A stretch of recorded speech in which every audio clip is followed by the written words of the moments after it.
নমস্কার, কেমন আছেন সবাই? আশা করি খুব ভালো আছেন। টাইম ফর কুকিংয়ে আপনাদের সবাইকেই জানাই অনেক অনেক স্বাগত। আজকে আমি বানাবো মসুর ডালের বড়া ভাজা এবং সেই বড়াটা দিয়ে কিভাবে তরকারি তৈরি করা যায় সেটি আজ আমি আপনাদের দেখাবো। তো চলুন দেখে নিই। এখানে দেখুন প্রথমেই আমি ডালটিকে ভিজিয়ে নিয়েছি। আমি প্রায় 1 ঘন্টা আগে ঠান্ডা জলে ডালটিকে ভিজিয়ে রেখেছিলাম। আপনাদের যদি তাড়া থাকে আপনারা গরম জল দিয়ে 15 মিনিট 8 ঘন্টার মতো ভিজিয়ে নিলেই হয়ে যাবে। ডালগুলো যখন বড় বড় হয়ে যাবে তখনই এটা মিক্সিতে দিয়ে ভালো করে পেস্ট করে নেব। পেস্ট বলতে একদম মিহি পেস্ট করব না, একটু দরদরাই থাকবে যাতে এটা একটু কুরকুরে খেতে লাগে। এরপর এই পেস্টটিতে দিয়ে দেবো পরিমাণ মতো নুন, তারপর ভালো করে হাতের সাহায্যে ফেটিয়ে নেব। এই ফাটাটা কিন্তু খুব জরুরি, এতেই কিন্তু ডাল বড়াটি খুব টেস্টি এবং কুরকুরে এবং একটু ফুলে যাবে আর কি, ফুলো ফুলো হবে, খুব সুন্দর খেতে লাগবে। এই একদম এটা স্কিপ করবেন, এটা ভালো করে হাতের সাহায্যে ফেটে নেবেন। আমার এটি ফাটা হয়ে গেছে, এবার এটি কিছুক্ষণের জন্য রেখে দেবো। এইদিকে দেখুন আমি এখানে কেটে নিয়েছি একদম লম্বা লম্বা করে আলু, আর এখানে লাগবে আদা, রসুন, পেঁয়াজ, টমেটো, কাঁচা লঙ্কা। এগুলোর আমি একটি পেস্ট বানিয়ে নেবো। এরপর দেখুন কড়াইতে পরিমাণ মতো তেল দিয়ে তেলটি গরম করে নেব। তেলটি গরম হয়ে গেলে দিয়ে দেবো ফেটিয়ে রাখা ডাল বাটাটাকে। এবার হাতের সাহায্যে ছোট ছোট বড়া করে করে তেলে দিয়ে দেবো। লাঞ্চে কি বানাবেন বুঝতে পারছেন না? যদি বাড়িতে মসুর ডাল থাকে তাহলে সহজেই বানিয়ে ফেলুন এই রেসিপিটি। একদম সহজ পদ্ধতিতে, খেতেও সুস্বাদু, দারুণ খেতে লাগে, বাচ্চা থেকে বড় সবারই পছন্দ। এই রেসিপিটি বানিয়ে ফেলুন। ডাল বড়ার ঝোল, দেখবেন সবাই চেটেপুটে খেয়ে ফেলেছে।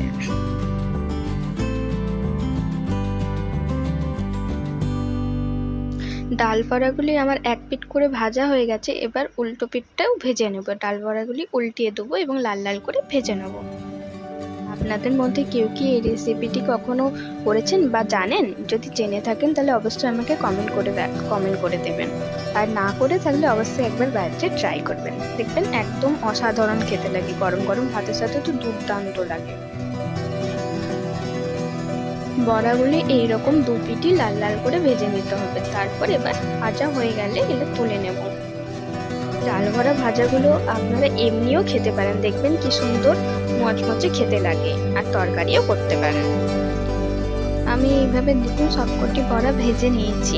এরপর যে তেলটি বেঁচেছিল ওই তেলেই দিয়ে দেবো কেটে রাখা আলুগুলো দিয়ে দেবো, তাতে দিয়ে দেবো পরিমাণ মতো নুন, দিয়ে কিছুক্ষণ ভেজে নেব।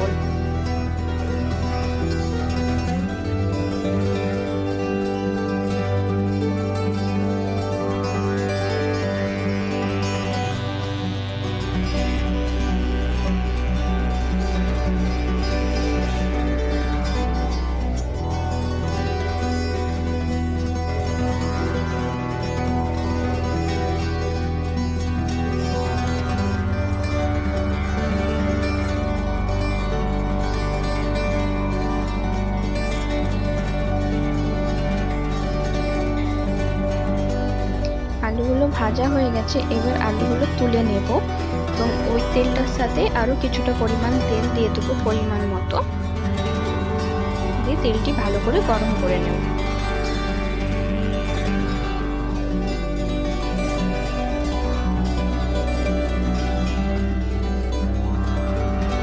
তেলটি গরম হয়ে গেলে দিয়ে দেবো তাতে একটি তেজপাতা এবং সামান্য পরিমাণে জিরে ফোড়ন।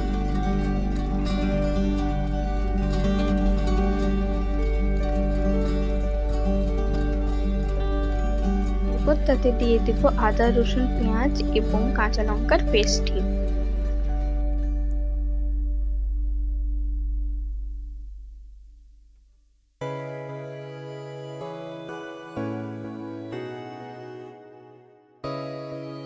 এবার এতে দিয়ে দেবো পরিমাণ মতো লবণ,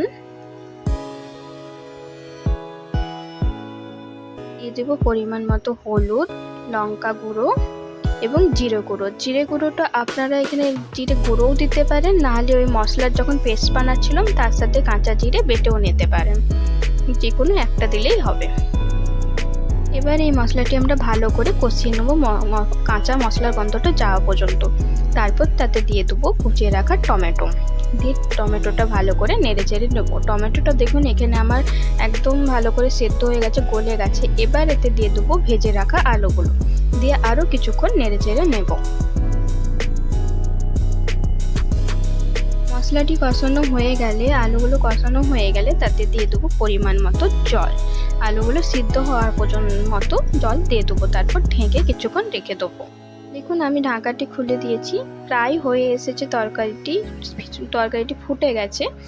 এবার এতে দিয়ে দেবো ভেজে রাখা বড়াগুলো দিয়ে আর একটু কিছুক্ষণের জন্য ঢাকা দিয়ে রেখে দেবো। তরকারিটি কিছুক্ষণ ফুটে গেলেই ব্যাস তৈরি আমাদের একদম ডাল বড়ার ঝোল। গরম গরম ভাতের সাথে পরিবেশন করার জন্য একদম রেডি। আর খেতেও কিন্তু খুব সুস্বাদু লাগে, গরম গরম ভাতের সাথে দুর্দান্ত লাগে। আপনারাও একবার ট্রাই করে দেখবেন। ধন্যবাদ।